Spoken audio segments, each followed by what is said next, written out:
मालवण येथील राजकोट किल्ल्यावर घडलेल्या घटनेचा निषेध म्हणून पेणमध्ये राष्ट्रवादी काँग्रेसतर्फे मूक आंदोलन।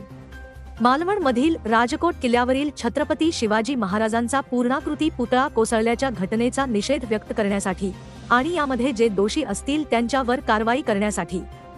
पेण शहरात राष्ट्रवादी काँग्रेस पक्षाच्या वतीने गुरुवारी छत्रपती शिवाजी महाराज यांच्या पुतळ्यासमोर मूक आंदोलन करून पेण तहसील कार्यालयापर्यंत चालत जाऊन तहसीलदार तानाजी शेजाळ यांना दोषींवर कडक कारवाई करण्यासाठी निवेदन देण्यात आले।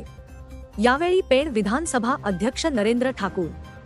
पेण तालुका अध्यक्ष दयानंद भगत, जिल्हा उपाध्यक्ष विकास म्हात्रे, माजी नगराध्यक्ष संतोष शृंगारपुरे, जिल्हा चिटणीस गंगाधर पाटील, तालुका खजिनदार जेबी म्हात्रे, वडखळ जिल्हा परिषद मतदार संघ अध्यक्ष राजेश वर्तक, वडखळ पंचायत समिती अध्यक्ष नरेंद्र म्हात्रे, तालुका उपाध्यक्ष महेंद्र वर्तक,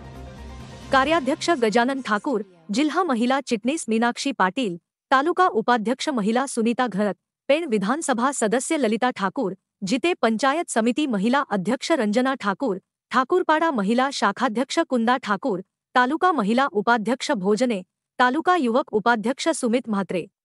आदित्य पाटील, दादर जिल्हा परिषद मतदार संघ अध्यक्ष प्रदीप म्हात्रे, पाबळ जिल्हा परिषद मतदार संघ अध्यक्ष प्रभाकर निगावले, अजित ठाकूर, राजू मानकावले, दत्ताराम म्हात्रे, तालुका महिला अध्यक्षा चैताली पाटील, तालुका शहर महिला अध्यक्षा सुचिता चव्हाण, पेण युवक अध्यक्ष विकास पाटील,